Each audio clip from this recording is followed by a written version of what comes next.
வணக்கம், இது நம்ம ஆர்ஜி ஃபேமிலி கிச்சன். இன்றைக்கி நம்ம சேனலில் தூதுவளை துவையல் எப்படி பண்ணுறதுங்கிறத வீடியோவில் பார்க்க போகிறோம். ஸோ வாங்க இந்த ஹெல்த்தியான ரெசிபி எப்படி பண்ணுறதுங்கிறத வீடியோக்குள்ளே போய் பார்க்கலாம்.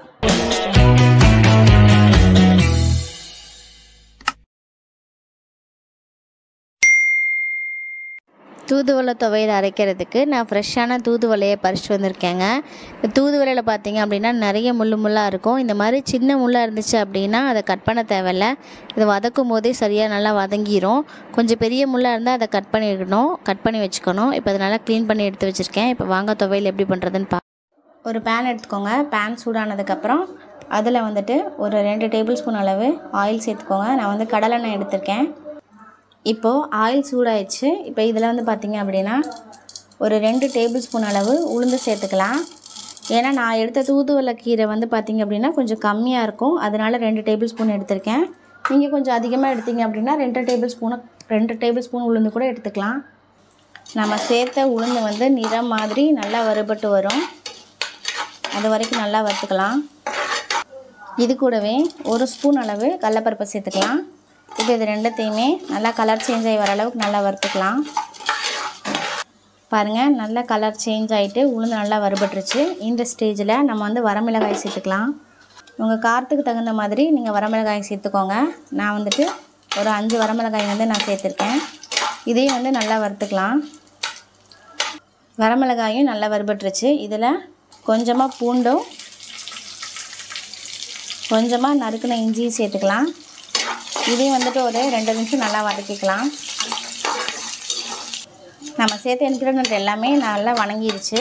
இப்போ இது எல்லாத்தையுமே தனியாக ஒரு பிளேட்டுக்கு எடுத்து வச்சுக்கலாம். நம்ம வறுத்தது எல்லாமே தனியாக எடுத்து வச்சாச்சு. இப்போ அதே பேன்லேயே பார்த்திங்க அப்படின்னா ஒரு 6-7 சின்ன வெங்காயம் அதையும் சேர்த்து நல்லா வதக்கிக்கலாம். அடுப்பை மீடியம் ஃப்ளேமில் வச்சு நல்லா வதக்கிக்கோங்க. வெங்காயம் நல்லா வதங்கிடுச்சு. இதில் பார்த்திங்கன்னா ஃப்ளேவருக்காக ஒரே ஒரு சின்ன தக்காளியை நான் ஆட் பண்ணிக்கிறேன். உங்களுக்கு தக்காளி வேணாம் அப்படின்னாலும் ஸ்கிப் பண்ணிக்கலாம். ஏன்னா நான் சேர்க்க போகிற புளியை கொஞ்சம் கம்மி பண்ணிக்குவேன்.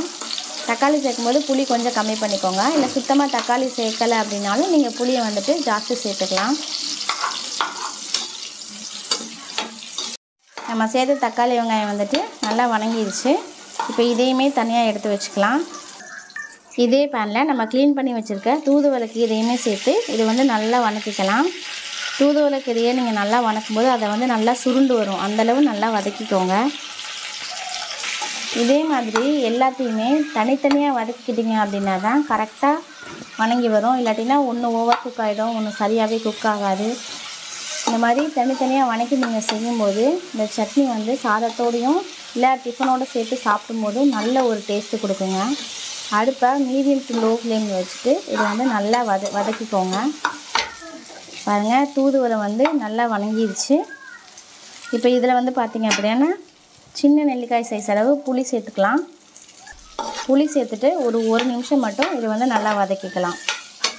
அவ்வளோதான், நல்லா வதங்கிடுச்சு. இப்போ இதில் நம்ம முன்னாடி வதக்கி வச்சுருந்தோம் இல்லைங்களா, அந்த வரமிளகாய், உளுந்து, இஞ்சி பூண்டு, அப்புறம் தக்காளி வெங்காயம் எல்லாத்தையுமே இதில் சேர்த்துட்டு ஒரு 2 மினிட்ஸ் நல்லா வதக்கிக்கணும். இப்போ இது எல்லாத்தையுமே ஒரு 2 நிமிஷம் நல்லா வதக்கிக்கலாம். ஃபைனலாக இதில் ஒரு 1 ஸ்பூன் அளவு துருவன தேங்காய் சேர்த்துக்கலாம்.